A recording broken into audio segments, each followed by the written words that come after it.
Welcome one. Welcome all to my podcast focusing on your favourite sports and your favourite athletes on their Olympic journey. This is the road to Tokyo. This is 2020 Vision.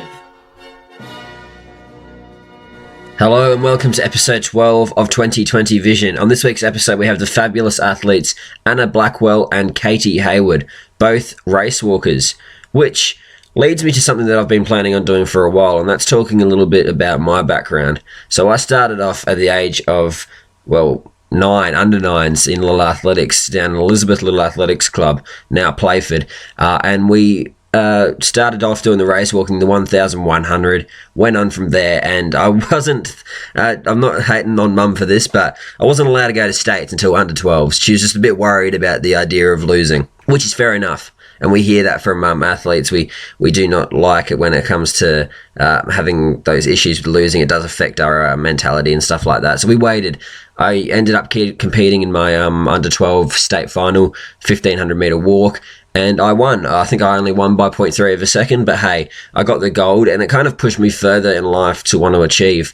I went back the next year, under 13s, and I got that silver, so that kind of pushed me again to continue.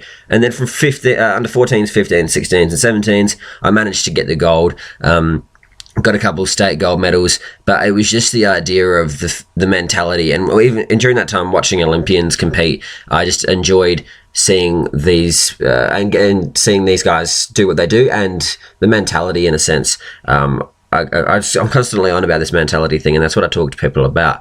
So why not jump into my first chat with race walker Anna Blackwell. So Anna's a young up-and-coming athlete. She's just won gold at the Oceania Championships. So yeah, here she is, Anna Blackwell. Do you mind telling us how you got started as an athlete? Yes, so I started Little Athletics in about under 12, and I never really was great at race walking, but Rosie saw my technique and thought, hey, you should give it a go, and we really just went from there. Rosie being your coach? Yes, Rosie Coleman, who's also Alice Randall's coach, who I think you interviewed a few weeks ago. There we go. No, that's good. So, Little Athletics, do you mind telling us about your club? So I go to East Derwent, I used to go to East Derwent Little Athletics Club, which is also the same one as Alice, coincidentally. Yeah. And yeah, just a really great club, very small, but it meant that I got to know everyone in my age group really well.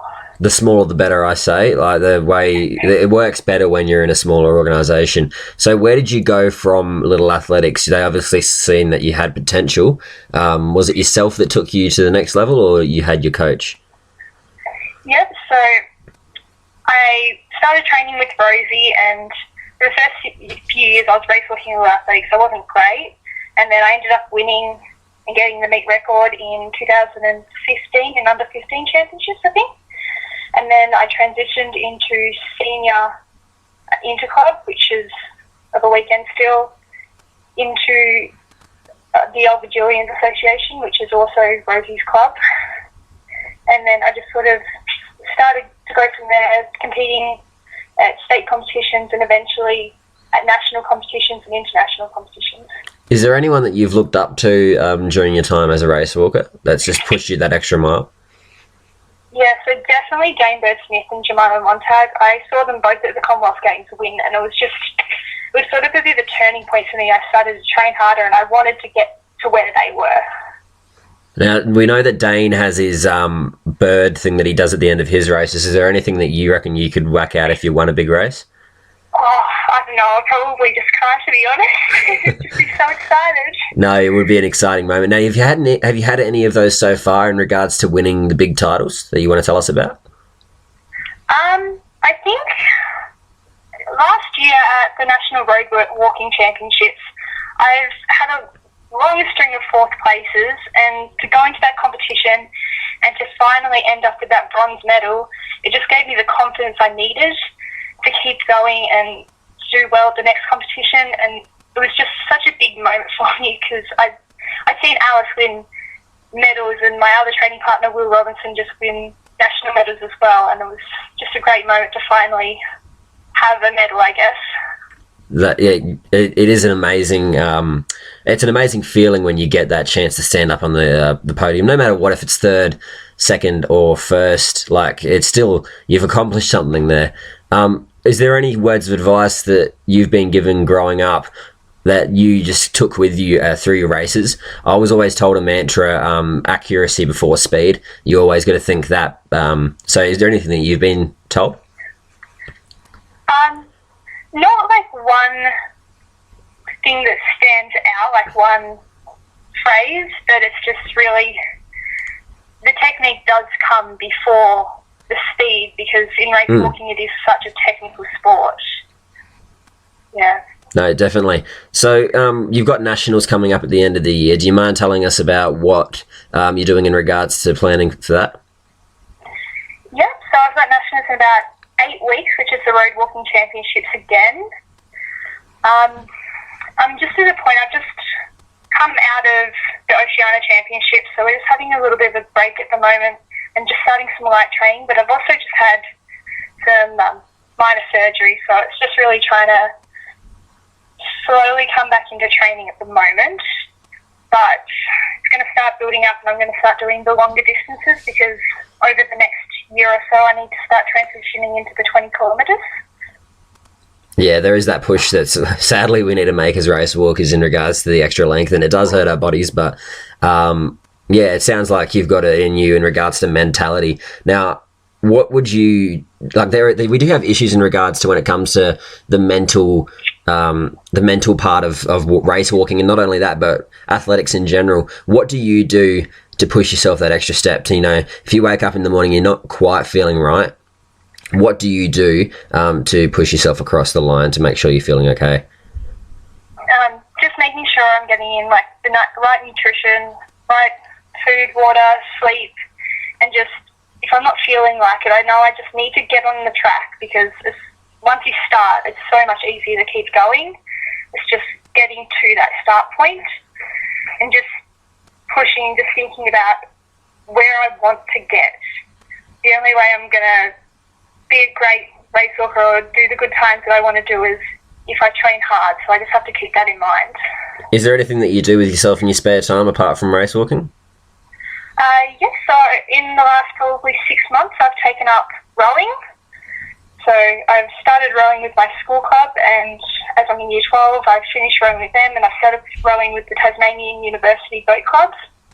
So that's really exciting, and I didn't intend to become competitive with it, but I'm a competitive person, and one thing led to another, and I've started rowing competitively. Awesome. So do you hope that goes any further, or you just want to use it as a sort of side thing to do? Yeah, so I started doing it just as a bit of cross-training, because I was getting quite a lot of injury, but as I've become, you know, I've got a little bit better with it, and I've really enjoyed the team atmosphere compared to the individual nature of race walking, and I'm just sort of just keeping it calm, I guess. I don't want to push to go too far in it. I'm just going to see where it takes me. I like that. Well, it sounds like you've got the good mentality to continue further on in life, and I wish you the best of luck in the future. Is there any words of advice that you would offer athletes that are just starting out? Because you're on a journey at the moment where you're pushing through and doing these events. What would you say to the person that's just starting to pick up race walking? Just keep going. I had years of just not really going anywhere, but you have a breakthrough at some point. So just really just keep trying and pushing yourself to be better, and don't compare yourself to others quite so much. Well, I thank you very much for joining me for a chat, and thank you for listening to 2020 Vision. I know that you've listened to an episode or two, so I appreciate it, and thank you. Thank you. Bye. There we had Anna Blackwell, a very promising race walker with a very promising future. I'm looking forward to seeing what she has to achieve. And speaking of promising people, my next chat is with Katie Hayward, who's just come off of a World University Games gold medal. So it's cool to be chatting with her about that. I definitely enjoyed this chat. Very much a lot of similarities between myself and her growing up. So yeah, I hope you guys enjoy this. Here she is, Katie Hayward. Congratulations on your gold medal that you've just received in Italy. Do you mind telling us about how that felt? Yeah, I'm still looking for the words, to be honest.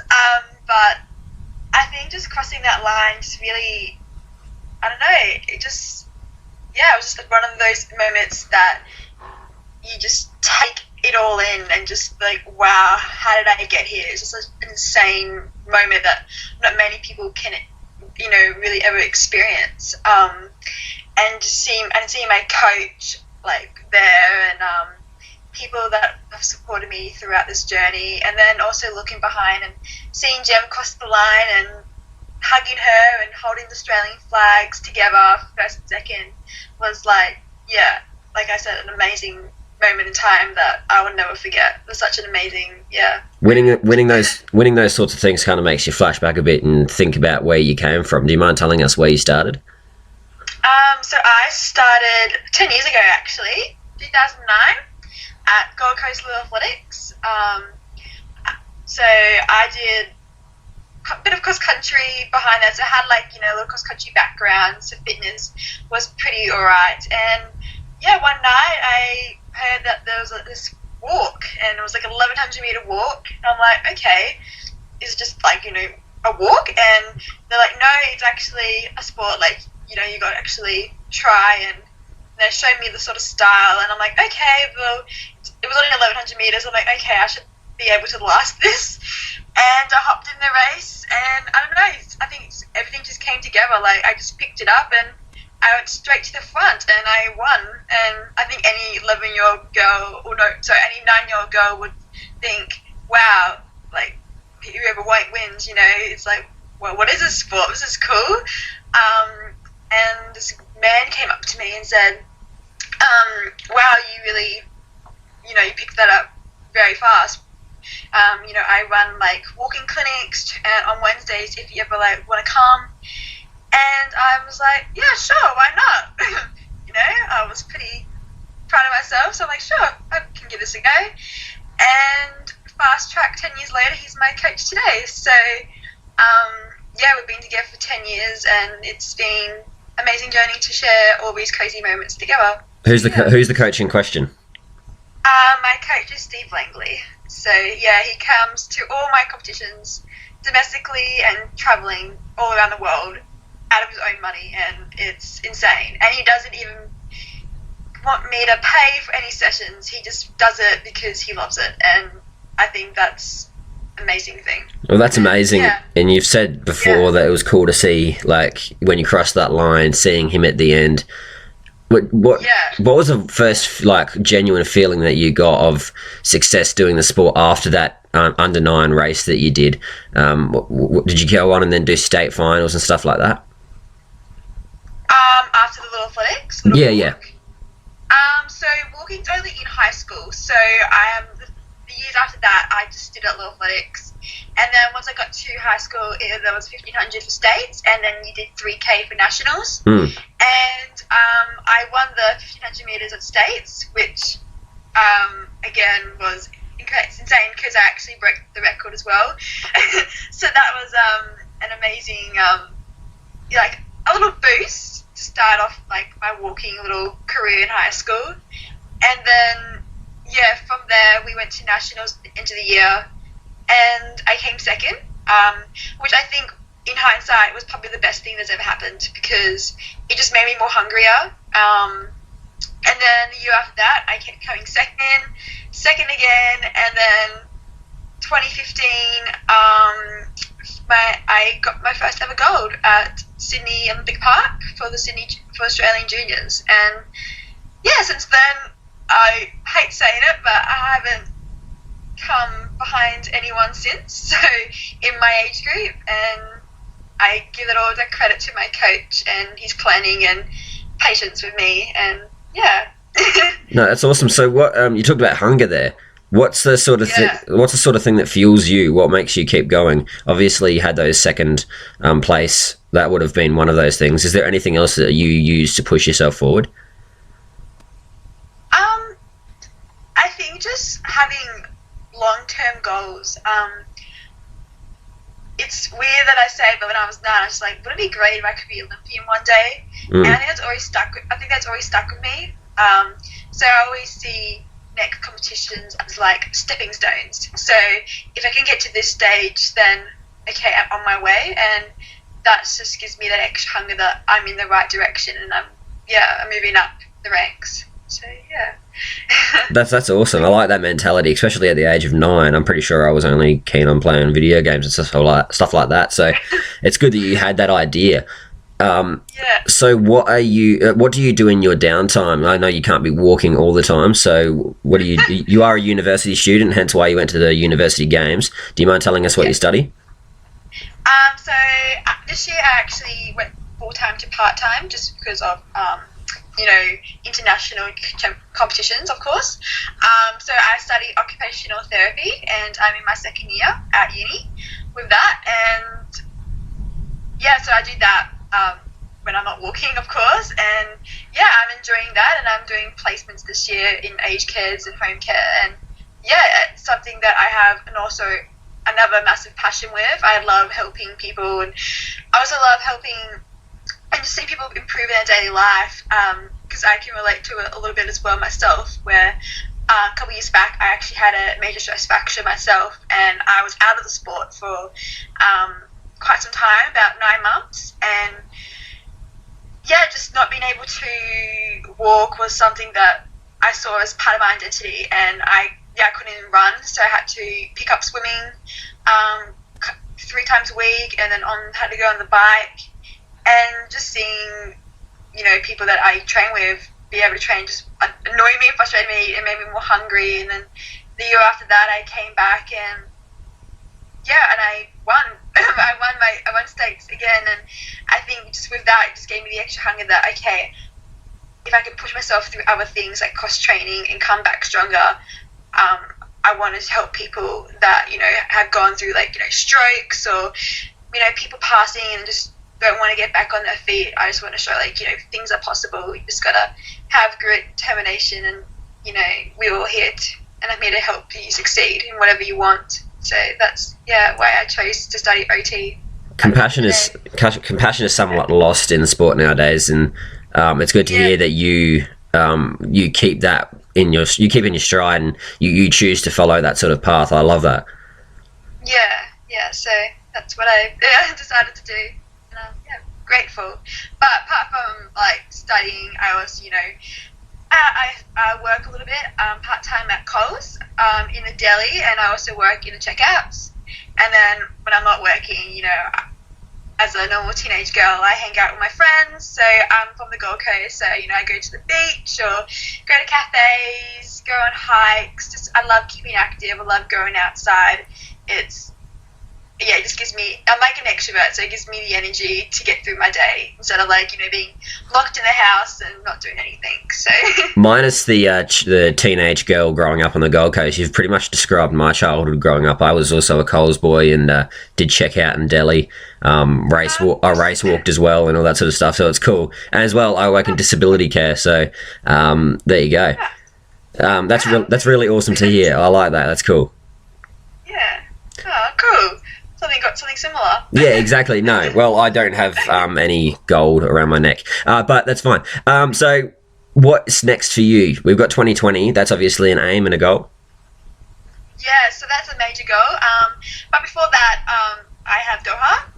Yes, definitely. The World Athletics Championships, where I'll be doing the 20K walk at 11:30 at night. So that's going to be a different, whole new experience for me. It's going to be very, very hot, so high 30 degrees, I think, but could be wrong. That is a different time, 11:30 at night. Whose idea was that? Yeah. I think just because Doha during that time is very hot, so okay. I think they're trying to choose the most coldest part of the day, so 11:30 at night is, I guess. There you go. So, I have to ask the question, is there anyone in the sport, or even outside the sport, that you look up to as an athlete? I look up to 2 people. One would be my fellow teammate Jemima. I look up to her so much because she's not just an amazing athlete that we all know of, yeah, but she's just amazing role model. Like I've been sharing every 20k I've done, we have shared the same room together, and I think people think if you're sharing a room with your fellow teammates, that'd be awkward. But with her and me, it's not at all. We lift each other up and we support each other through our highs and lows. And yeah, like we went on a day trip to Capri together. We go out to dinner. We do lots of things together. And I think also just having her support leading up to the race was something that I couldn't ask for anything better, because yeah, she made me feel less stress, and I made her feel less stress, and we got to the line together thinking, okay, let's do this. And then throughout the race, I think it was like 8k or 6k in, she was like, let's go, we've got these girls, we worked this hard. And I'm like, yes, we have. And yeah, we just worked through the race together, and yeah, I think had we not her, could have easily been a different story. No, so I saw there was a bit of there wasn't much of a time difference between you two. Was there a discussion at all saying who's going to take it, or it's just you shot off in the end? Yeah, I don't know what really happened to like how I was thinking the race. I just decided to put a little burst on, and then yeah, I took the lead, I guess. But no, there was no discussion about when I was going. I think that's just how sport at the end of the day turns out. But yeah. Yeah, but I always relate it to Dane Bird-Smith in the 2018 Commonwealth Games, where he hit that concrete at the end, and that's when he took off. And he was alongside Tom Bosworth for ages, and then bang, straight ahead. So it was just weird how it all takes. And you look at the time between you two girls in that event, and it was very close. Yeah, exactly. She did an amazing race as well. It was very hot out there, so to get second at World, it's an incredible performance, and I'm so grateful to share that with her. Beautiful venue as well. Yeah, it was an amazing experience, just hugging her and just seeing her smiling and seeing us happy and seeing everyone around us smiling and happy as well. Was like, oh, this is such an amazing time just to savor and enjoy. So yeah, but back to her being an amazing role model. She studies well. She's got the top marks you can get in year 12, and she's just a grounded, all-around beautiful person to be around. And I feel myself around her, which is good to have. Not have to pretend to be someone else, or I can just be my weird, quirky self, and she accepts that, and that's really cool to have. It's okay to be weird. So who's number 2? Who's the other person that you look up to?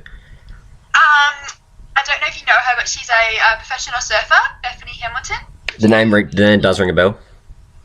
Pardon? The name does ring a bell, yeah.